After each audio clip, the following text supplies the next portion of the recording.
Today we're going to be simulating gradient overlays using this photo of a beach and Adobe Photoshop CS5. So firstly, crack it open in Photoshop. You can see I've already done that. You're going to have to make a new layer and go to the gradient tool over here. I've already made quite a few gradients just for the purposes of demonstration and for actual use. But if you're there for the first time, you should see the first dozen or so. So just pick a gradient. I'm going to try out this one first, which goes from pink to blue to almost minty colour. And then you can just drag this across your page. I'm going to do it diagonally for the purposes of demonstration. So yeah, then your page will be full of that, and then you have to change the blending mode of the layer to screen. Screen is sort of the opposite of multiply, in that multiply will add the darknesses of your two layers together, but screen kind of does the opposite. It doesn't remove them. It's as if you're projecting one onto the other, so it's almost adding CMYK colours. So yeah, multiply adds them. Screen, I don't know, divides them, would that be the right word?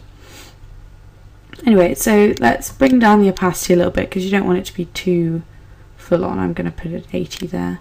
And then you see you've already got the gradient, that's fine, but it's drawing focus away from the main content of the image. You can't really see the beach or the water.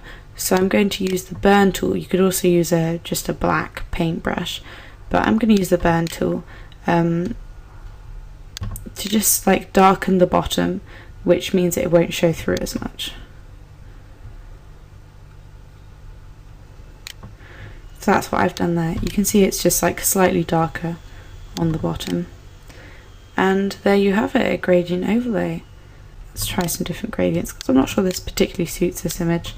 We could go for rainbow, which is very...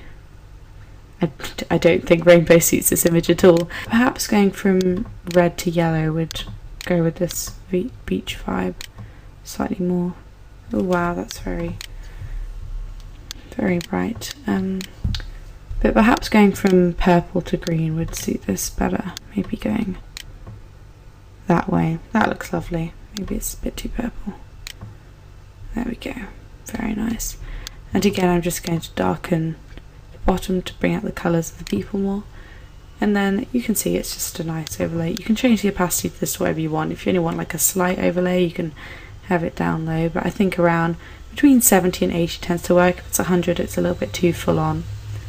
So I'm going to put it at 75. And there's your overlay.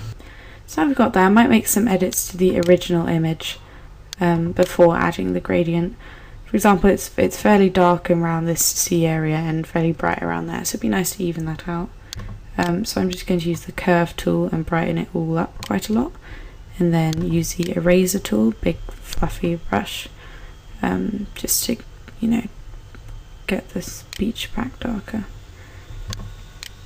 And then we put the overlay on again, and it's just, you can see a difference between using that layer of curves and not. It's just give more contrast to the image in total, and it looks very bright and summery.